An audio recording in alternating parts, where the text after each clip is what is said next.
Coming up next, I'm going to introduce you to my 3 most complimented fragrances right now. So this is a new video. It's not my most complimented of all time, but the ones I'm getting the most, I guess, recognition from and that people really seem to be liking right now when they smell it on my skin. Find out what they are coming up next.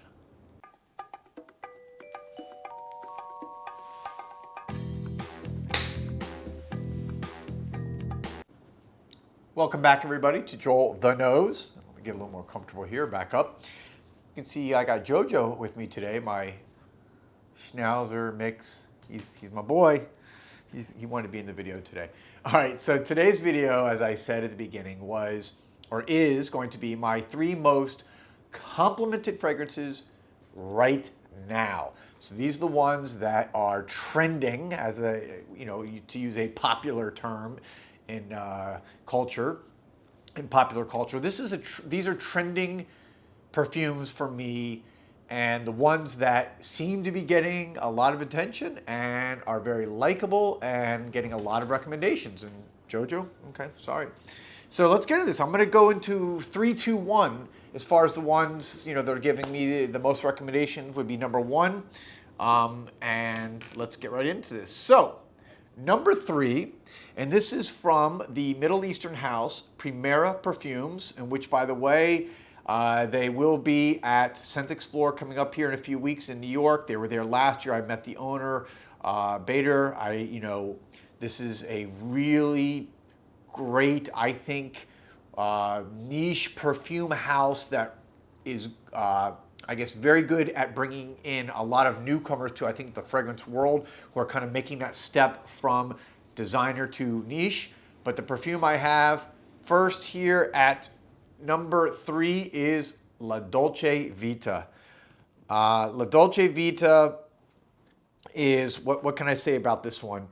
It is a fragrance that I just love. I have a bunch of their perfumes. I really enjoyed kind of getting to know this house a lot more over the last year since I first met the owner at Scent Explore 2022. This is just fresh. It's fresh, but it's dark.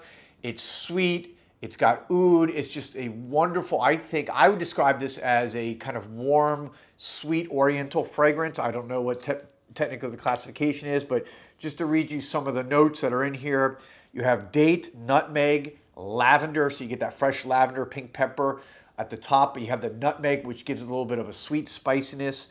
Then you have geranium, tobacco, oud, olibanum, then musk, sandalwood, vetiver, Toulouse balsam, and an amber accord. So this is one of those fragrances I think that, again, perfect unisex, really good on men or women. I love that there's a little bit of a sweet, kind of almost like sharp date note at the opening that I really, really dig.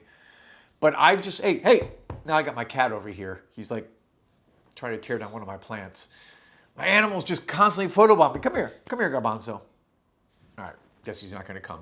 So here you go, there it is, my number 3 most complimented. Whenever I wear this, I get people constantly talking about it, asking me about it. So I like talking and introducing people to new fragrances. And by the way, all 3 of these fragrances are from houses that I think are either newer or under the radar and not your typical most popular houses that everyone talks about. So Primera Perfumes, check it out. Next, again, if you watch my channel, I talk about this house a lot. They're local in Miami. They're independent. Everything is hand-batched, handmade by Irene from, of course, Can you guess it? Therapia by Aroma. Therapia by Aroma. And this one is Nightfall. This one she introduced maybe about 6 months ago, a little bit less. It's one of her newer perfumes. And she made this strictly for men. This is 100 milliliter. I think it's 75 or 85 bucks for 100 milliliters. So again, still extremely affordable and well priced, as always, by Irene at Therapia. This one is just really hits the, in fact, I'm gonna put this one on the back of my skin here, on the back of my hand. This one is just, it hits all the right notes for that perfect masculine fragrance. She She did make this specifically for men. I think she actually made it for Father's Day, which is in June. So yeah, so that's when it came out originally. She made it before Father's Day. And I've been wearing it. I had a smaller sample bottle that I've already gone through, and I'm now starting to work my way on this.